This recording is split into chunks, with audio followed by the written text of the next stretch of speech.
Bonjour et bienvenue dans votre 12e consultation des plaies et cicatrisation partagées. Aujourd'hui, nous allons suivre en consultation un patient présenté des plaies au niveau d'un membre inférieur. L'objectif était de trouver un protocole de soins afin d'obtenir une cicatrisation et de lui éviter une énième intervention de chirurgie vasculaire. Je vous souhaite un bon visionnage de la 12e CPE-CP. Je vois pour la première fois en consultation un patient polyvasculaire quinquagénaire, aux antécédents de pose de stent coronarière, de multiples pontages au niveau du membre inférieur droit s'étant soldé par une amputation en cuisse. On lui connaît un pontage sur le membre inférieur gauche restant qui est occlus. Il est adressé pour une plaie post-traumatique du gros orteil et malléolaire interne sur membre inférieur gauche restant.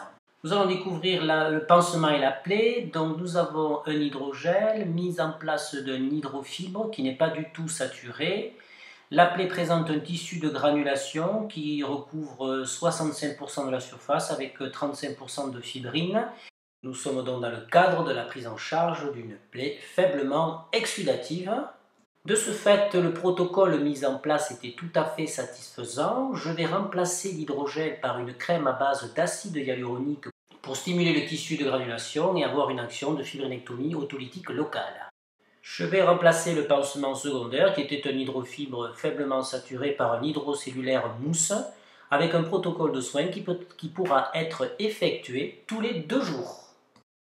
Nous allons découvrir ensemble la plaie au niveau de l'orteil. Vous voyez déjà qu'il y a un petit problème au niveau de la confection du pansement, puisque je vous rappelle qu'il ne faut rien coller sur ces orteils en souffrance. Je vous renvoie donc à la CPE-CP numéro 3, où est détaillée la confection d'un pansement d'orteil. Lorsque je décolle le pansement, je constate qu'il existe une zone d'ischémie par hyperpression locale due au pansement collant et circulaire au niveau de l'orteil. Je fais le pansement, je constate qu'il existe une mèche, une compresse qui fait office de mèche au fond d'une plaie punctiforme située sur le lit inguéal. Je déconseille de mècher à l'aide d'une compresse qui se sature rapidement et est responsable d'une stagnation des exsudats au fond de la plaie. La plaie est relativement profonde avec un contact osseux. Je vais pratiquer un prélèvement à l'écouvillon, mais il n'y a quasiment pas d'exsudats. Il n'existe pas de signes cliniques majeurs d'infection locale. Je ne prescris donc pas d'antibothérapie probabiliste et instaurerai l'antibothérapie en fonction du résultat de l'antibiogramme si nécessaire. J'ai opté en fait pour la mise en place d'une pommade à base de sulfadiazine argentique car le percuit de la plaie était petit. Localement, je renforce à l'aide d'un hydrofibre et confectionne un pansement d'orteil à l'aide d'une tubulure qui est mise en place au niveau de l'orteil et qui sera collée au niveau des zones les plus vascularisées, à savoir la voûte plantaire et la face dorsale du pied. Vous trouverez tous ces détails décrits dans la CPE-CP numéro 3. Voici donc l'aspect final du pansement.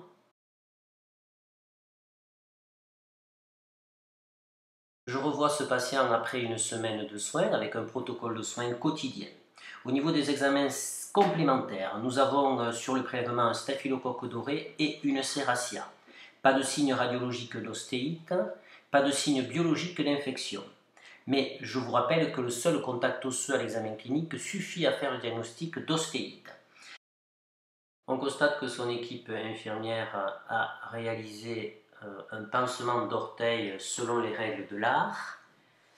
On va découvrir donc sous ce pansement la présence d'un hydrofibre non saturé et la pommade à base de sulfadiazine argentique mise en place dans le pertuis. Alors nous allons découvrir ensemble l'évolution de son ulcère malléolaire. J'avais oublié de préciser dans ses antécédents une amputation du 3e orteil de ce même pied gauche.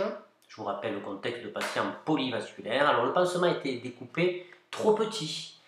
De ce fait, comme le patient a une mobilité, le pansement est monté pendant la journée, on se retrouve avec une plaie en contact direct avec la compresse. Il est donc important, quand on découpe un pansement secondaire, de le découper non pas à la surface de la plaie, mais de passer bien à distance de la surface de la plaie pour avoir une stabilité du pansement. On constate qu'il y a une plage de fibrine à la surface de la plaie. Je pratique une fibrinectomie à la compresse qui est facile et non algique et qui permet surtout d'enlever la totalité de la fibrine. Nous avons maintenant 100% de tissu de granulation sur la surface de la plaie. Il est important de ne pas laisser cette fibrine s'installer et de réaliser une fibrinectomie quotidienne, car la fibrine est à elle seule un facteur de retard de cicatrisation. On a une petite inflammation au niveau de la peau périusséreuse ici. En fait, c'est dû à la stagnation des exsudats, car le pansement secondaire n'a pas joué son rôle. Effectivement, le fait qu'il ait été mobilisé, il n'a pas joué son rôle d'absorption des exsudats tout au long de la journée. Nouveau protocole de soins. Je remplace la pommade à base de sulfadiazine argentique par une pommade qui contient de la sulfadiazine argentique pour le côté infectieux, associé à de l'acide hyaluronique pour stimuler le tissu de granulation. Protocole de soins quotidien et le plus important, mise en place d'un hydrocellulaire. Je spécifie aux infirmières de ne pas découper cet hydrocellulaire et de le mettre en totalité afin d'assurer sa stabilité pendant la journée. Au niveau de l'orteil, même type de protocole de soins, pommade de sulfadiazine argentique, la mise en place d'un hydrofibre en cas de recrudescence des exsudats et confection d'un pansement d'orteil selon les règles de l'art avec la tubulure. Le patient a été mis sous une antibiothérapie sensible aux 2 germes en concentration pathogène. Cette antibiothérapie, en présence d'ostéite due au contact osseux, sera poursuivie pendant une période de 3 semaines, car il n'y a pas d'autres signes cliniques de surinfection locale, si ce n'est que ce contact osseux.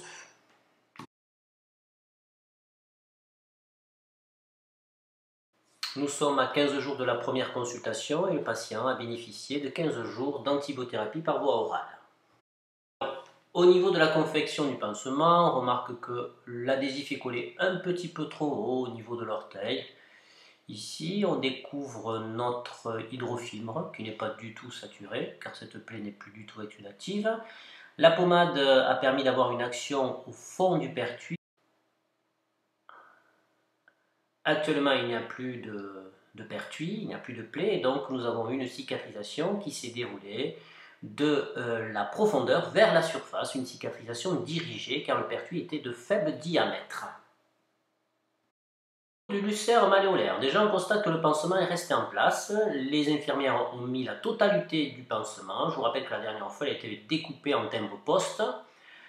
J'enlève le surplus de pommade et nous constatons qu'il n'y a plus de fibrine au niveau de la surface de la plaie et qu'il y a donc une épidermisation quasi totale de la surface de cette plaie. L'évolution est donc très satisfaisante. Au niveau de la malléole, mise en place du même type d'hydrocellulaire mais adhésif pour éviter la mise en place de la bande. Je remplace la pommade par une interface contenant de l'acide hyaluronique mais sans la sulfadiazine argentique. Au niveau de l'orteil, nous allons mettre en place un pansement de protection simple qui sera un hydrocellulaire mousse pour éviter tous les traumatismes locaux, source de récidive de ce trouble trophique. Nous sommes maintenant à 15 jours de la 3e consultation. L'orteil est guéri. Nous avons l'hydrocellulaire en place. Hop, et dessous un hydrofibre introduit par les infirmières. Sous cette hydrofibre, bon, bien sûr pas de saturation, l'hydrofibre est complètement sec. Je découvre en même temps que vous cette plaie qui est complètement cicatrisée mais recouverte d'une surface de kératose.